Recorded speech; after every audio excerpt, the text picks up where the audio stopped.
little tradition here with Brett Norsworthy, covers the SEC, all things football. Memphis Radio, what's up, man? Doing great. Good to be with you guys. Last time I think we saw you, you were making a trek to all the stadiums. Did you ever complete it? Oh, I've been to them all. Yeah, last year completed it when Ole Miss played out at Norman. That checked off my last one, and it was great and a great atmosphere. It was early. We didn't kick till 11, but we go on pregame 2 hours out. I got to the stadium before it was open. I got there at 6:15. I mean, you couldn't even get in. And I after I got in, I went to that end zone that Johnny Rodgers returned the punt Thanksgiving Day in 1971. Went down there and paid tribute to it. I also got to visit with Coach Switzer. I got a great phone of Barry Switzer in the locker room after the game congratulating Lane. And I won't repeat the language, but he came in and he said, Lane, yo, Daddy, Monty, Kiffin, nobody would love coming in and beating the Sooners blankety blank like your team. You got a great team, blanket. It was just a blue streak of cussing. And he said, I loved your daddy. He said, you got a heck of a team. And I got a great picture of Coach Kiffin and Barry Switzer. And they're a lot alike. Their personalities are a lot are very similar, and both great game day coaches. That's awesome. Coach Switzer was like a renegade back in his day, wasn't he? Well, Lane's got a renegade now. Yeah, exactly. Well, Barry Switzer he did it his style. I can't believe his book, A Bootlegger's Boy, has not been made into a movie. It's one of the funniest with the details and the stories in the 70s. It catches it all, and you know, with the rivalry he had with UT, with Texas, the other UT, Big Shane. We got a lot of UTs in the league now, don't we? That's right. Got a lot of orange, too, don't we? Do you feel a little robbed after seeing a game and then you find out they just did this giant remodel and you're like, well, maybe I should get back over there. They closed in the north end zone, you know? No, I don't feel robbed. I love college football, and I really kick back to everybody. Oh, it was so good back when. It was so good back then. It was so good back in the days. The best college football is being played right now. Yeah. And I like that the players are being paid. Think about this. In the 90s, all I heard was we got to have playoffs and we got to pay the players. Yeah. Well, we're doing both now. And it's all everybody bitches about. Oh, these playoffs. It's ruining the bowl system. I used to defend the bowls hammer and tongue, and now, you know, look, the bowls have moved away. We've moved away to a professional model. Mm-hmm. I want the players paid. And what did people think liberation and freedom for the players was going to look like? You know, we give you a little bit. No rain, no rainbows, no players. We don't have this kind of game. We would have college football, but it might look more like Division I AA or Division III. We're always going to have college football, but the industry of college football was making so much. The players had to get their piece of the pie, and I'm glad they are. And I love the stadium sizes. I love the every Saturday in the SEC, it's win or die. Nothing makes Sunday and Monday better than after a win. I mean, you're floating.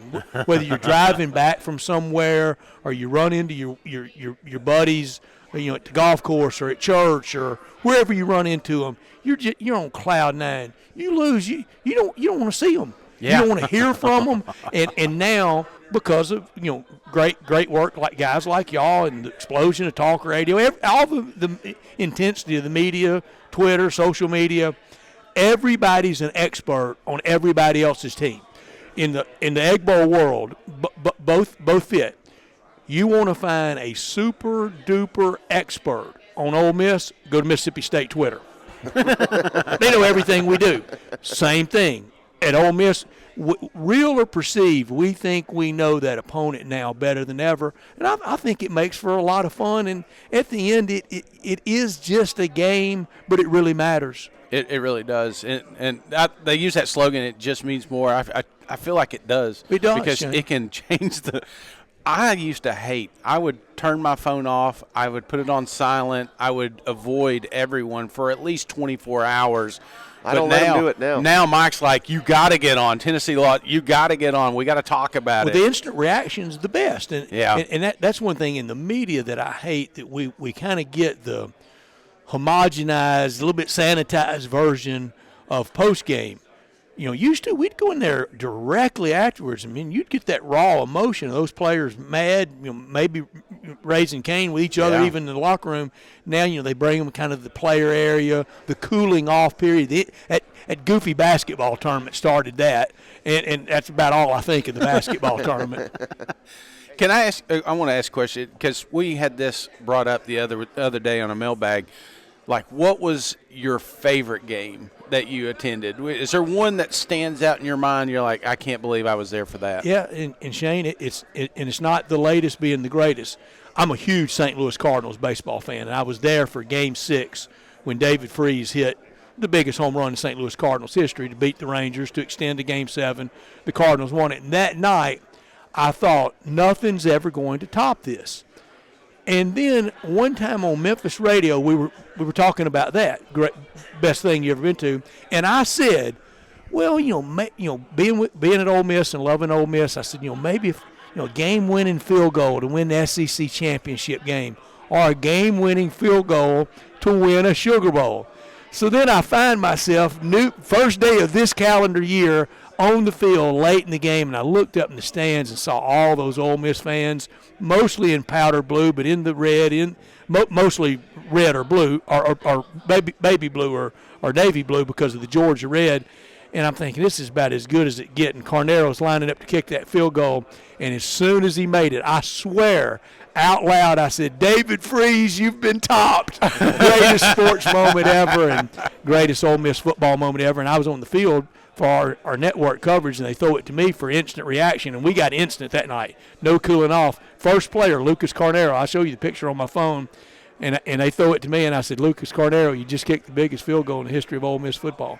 To beat Georgia at the Sugar Bowl. And for me, loving that Sugar Bowl game and loving SEC, that end zone of the goalpost was the same end zone of the Bama goal line stand against Penn State.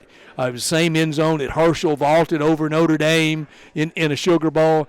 And my nephew, my middle nephew, was a football manager at Alabama for Coach Saban for 4 years, and he was there when they beat LSU in the BCS title game. And I texted him that night. I said, Superdome's been good to our family. Now, we've been asking everybody for bold takes. I don't think Shane has heard this, but I don't even think you classify this as a bold take because you believe it.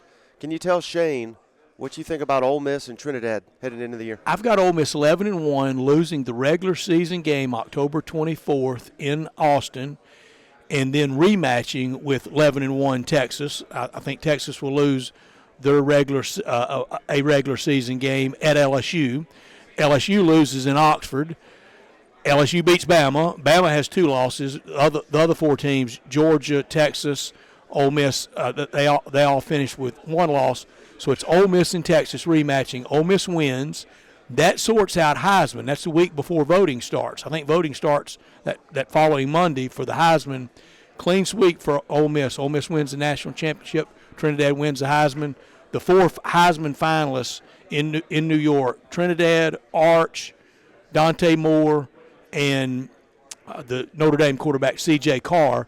Notre Dame hadn't had a Heisman Trophy winning quarterback since 1964 with John Hewitt.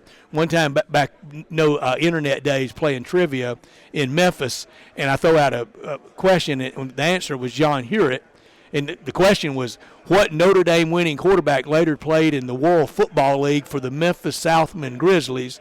And the caller said, John Huarte. I said, you're looking it up if you're pronouncing it Huarte. that ain't how you do it.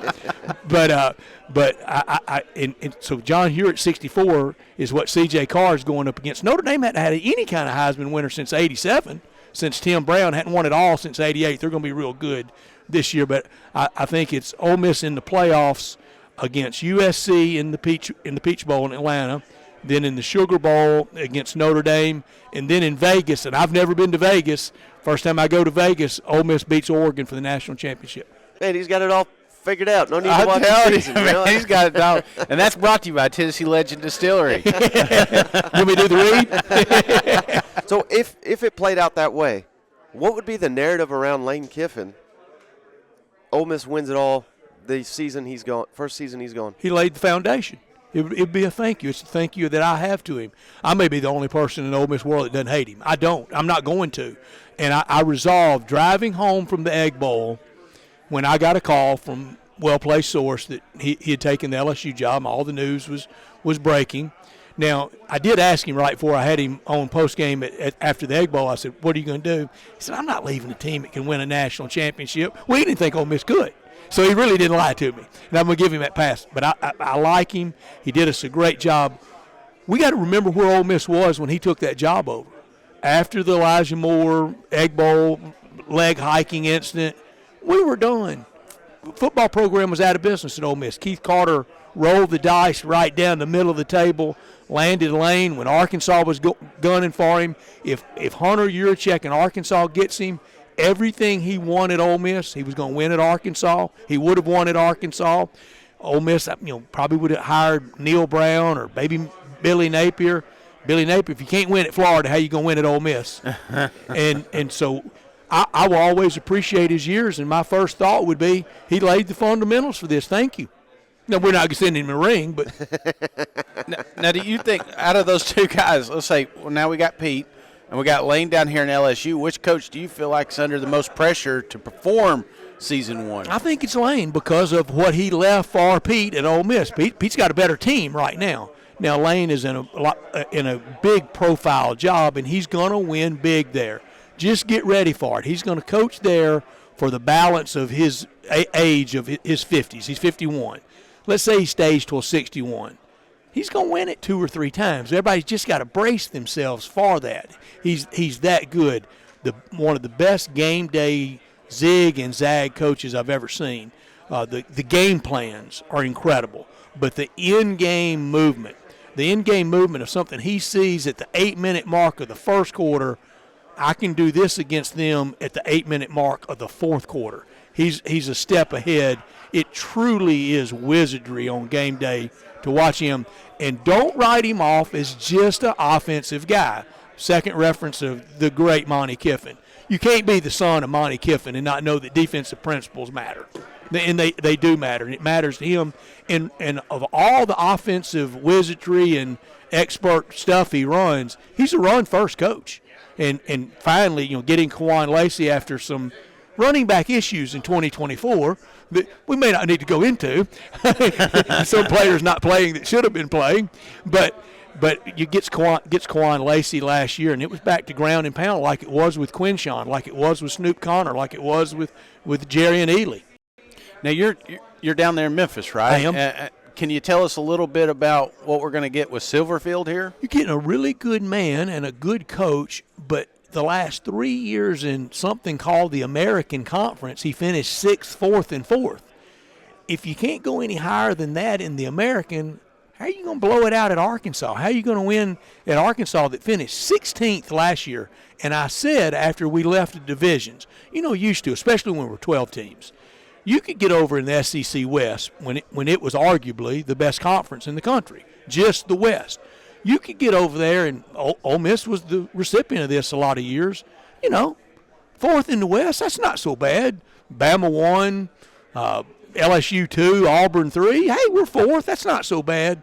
There's nowhere to hide now 1 through 16 if you're in the teens. If you start at 13 and then you work down, you don't go to your buddies and go, yeah, T12, yeah, T9.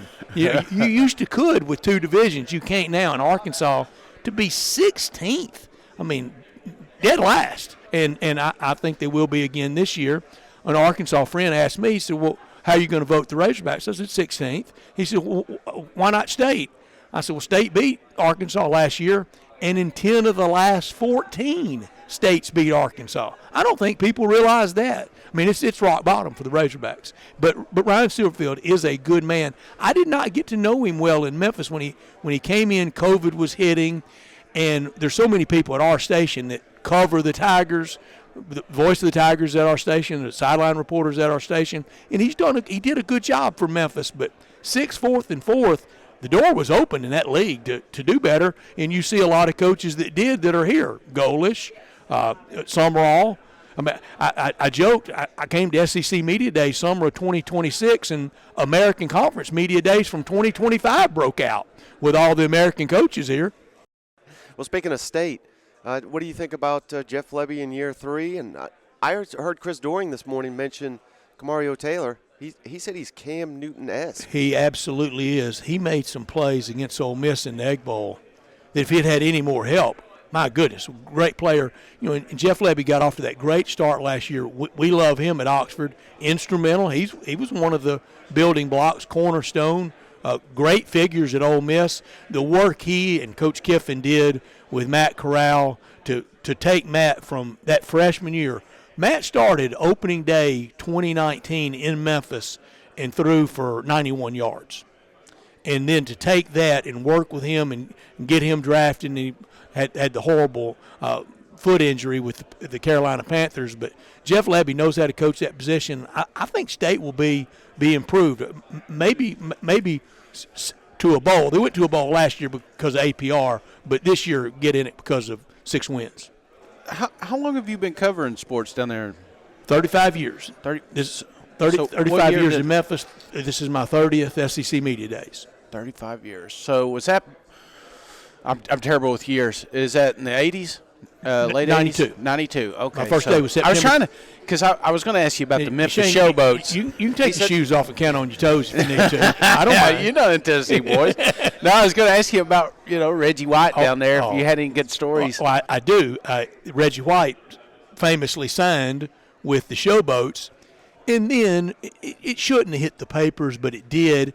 He goes to a clothing store in Memphis, and the sales rep knew, big bonus baby, and supposedly he bought like 19 pairs of socks. I don't even have on a pair, a sock, and I know my life I may not have owned. It hits the papers, and it kind of made it look like the dumb jock with the new money, and it was unfortunate.